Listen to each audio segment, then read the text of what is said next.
पश्चिम बंगाल की भी जनता ने कमल खिलाया है और वहाँ भी सुशासन साकार होगा, चाहे वो महिलाओं की सुरक्षा का मामला हो, युवाओं के रोजगार का मामला हो।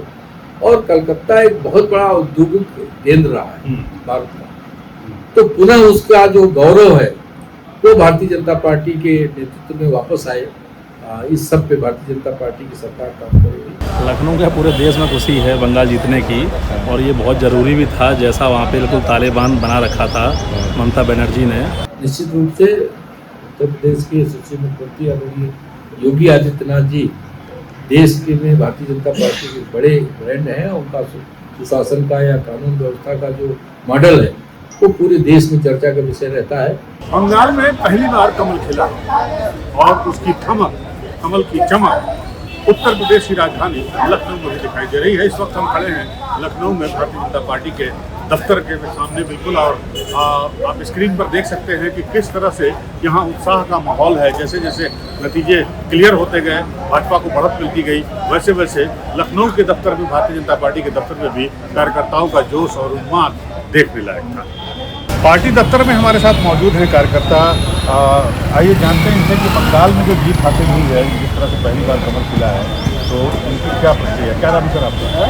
मेरा नाम जोगिंदर सिंह खालसा है। जोगिंदर जी, बंगाल में पहली बार कमल खिला, कितनी खुशी है लखनऊ में? लखनऊ के पूरे देश में खुशी है बंगाल जीतने की, और ये बहुत ज़रूरी भी था, जैसा वहाँ पे बिल्कुल तालिबान बना रखा था ममता बनर्जी ने। और हमारे राष्ट्रीय संगठन मंत्री जी आदरणीय श्री बंसल जी का बहुत बड़ा उसमें योगदान है। भाई साहब हमारे परिवारी हैं और उन्हीं के नेतृत्व में ही पूरा चुनाव लड़ा गया। बिल्कुल वैसे ही बात है, और बहुत ज़बरदस्त लड़ा गया। तो भाई साहब का पूरा रहा है, और बाकी आदरणीय प्रधानमंत्री जी और गृह मंत्री जी का तो पूरा योगदान है ही है। तो आपने देखा कि बंगाल में बीजेपी की जीत का जश्न उत्तर प्रदेश की राजधानी लखनऊ के बीजेपी दफ्तर में किस तरह से मनाया जा रहा है। और इस वक्त हम मौजूद हैं बीजेपी दफ्तर लखनऊ में, भारतीय जनता पार्टी के कार्यालय में, और हमारे साथ मौजूद हैं डॉक्टर हरीश चंद्र श्रीवास्तव जी, जो प्रवक्ता है भारतीय जनता पार्टी के प्रदेश प्रवक्ता। हरीश चंद्र जी, आपका बहुत बहुत स्वागत है।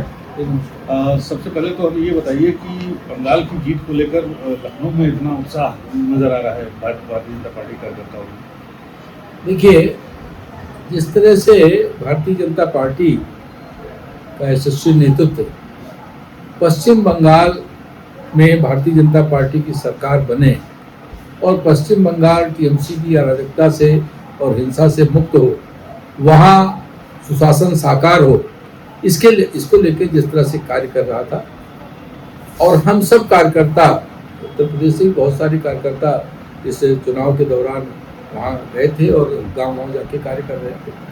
तो हम सब के लिए ये बड़े उत्साह का विषय है कि पश्चिम बंगाल में भारतीय जनता पार्टी के बड़े स्कोर के साथ सरकार बनने जा रही है और पश्चिम बंगाल में सुशासन साकार होगा। देश में जब से आदरणीय मोदी जी ने दिल्ली में कमान संभाली, जहां जहां भारतीय जनता पार्टी की सरकारें हैं, सुशासन को साकार करने का उन्होंने काम किया। उनके यशस्वी नेतृत्व के दिशा निर्देशन में पूरे देश में सुशासन को साकार करने में बड़ी कामयाबी मिली। पश्चिम बंगाल की भी जनता ने कमल खिलाया है, पश्चिम बंगाल की भी जनता ने कमल खिलाया है और वहाँ भी सुशासन साकार होगा, चाहे वो महिलाओं की सुरक्षा का मामला हो, युवाओं के रोजगार का मामला हो। और कलकत्ता एक बहुत बड़ा औद्योगिक केंद्र रहा है भारत का, तो पुनः उसका जो गौरव है वो भारतीय जनता पार्टी के नेतृत्व में वापस आए। इस सब पे भारतीय जनता पार्टी की सरकार काम करेगी, इसको लेकर हम सब उत्साहित हैं। तो बम्पर जीत जो मिली है, तो उसका अंदाजा था आप लोगों को, खासकर उत्तर प्रदेश के अगर कार्यकर्ताओं की बात करें, भाजपा नेताओं की बात करें, आप लोगों की बात करें? देखिए, जिस तरह से भारतीय जनता पार्टी का जो यशस्वी नेतृत्व है और वहाँ के जो प्रभारी हैं आदरणीय श्री बंसल जी और गृह मंत्री आदरणीय अमित शाह जी, उनका जो मैनेजमेंट है, जिस तरह से वो योजना बनाते हैं और कार्यकर्ताओं और जन जन तक वो संदेश लेकर के भारतीय जनता पार्टी की नीतियों कार्यक्रमों का संदेश ले लेकर के जन जन तक जाता है, वो अपने आप में एक बड़ा महारत हासिल है। आदरणीय बंसल जी को भी, आदरणीय अमित शाह जी, दोनों आदमी ने काफ़ी मेहनत किया।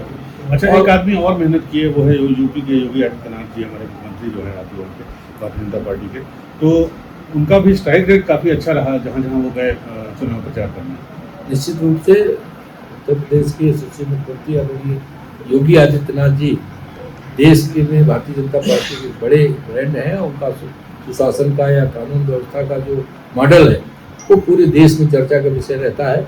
और इसके साथ ही वो नाथ संप्रदाय की फॉलोइंग जिस तरह से पूरी दुनिया में है और उसके वो गोरक्षपीठ के जो मुखिया हैं उस नाते भी उनकी फॉलोइंग जगह जगह, चाहे वो नॉर्थ ईस्ट के विभिन्न क्षेत्र हों दूरस्थ और चाहे देश के बाहर।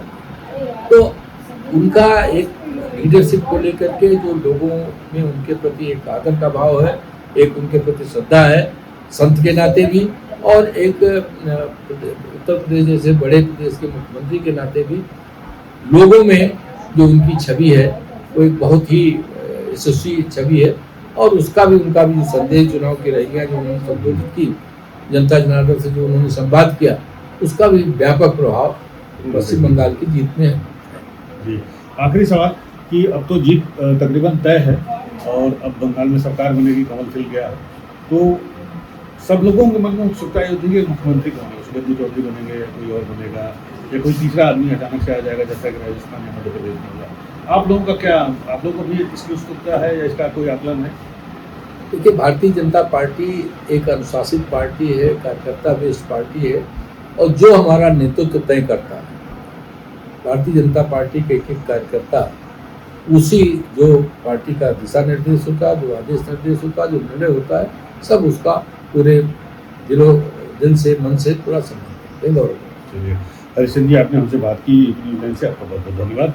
तो ये थे प्रदेश प्रवक्ता डॉक्टर हरिश्चंद्र श्रीवास्तव जी, जिनका कहना है कि बंगाल में कमल खिल चुका है और सबकी नजरें अब इस बात पर टिकी हैं कि वहाँ पर सरकार जो बनेगी भारतीय जनता पार्टी की उसका मुखिया कौन होगा। दिलीप घोष होंगे, शुभेंदु सरकार होंगे या फिर कोई शुभेंदु अधिकारी होंगे या फिर कोई और नया चेहरा, जैसा कि बीजेपी के साथ अक्सर देखा गया है। बात अगर हम मध्य प्रदेश की करें या राजस्थान की करें तो कोई नया चेहरा भी आ सकता है। तो सबकी निगाहें टिकी रहेंगी, हमारी भी निगाहें इस पर टिकी रहेंगी। आप बने रहिए हमारे साथ, मिलते हैं आपसे अगले वीडियो में। तब तक के लिए नमस्कार, जय हिंद।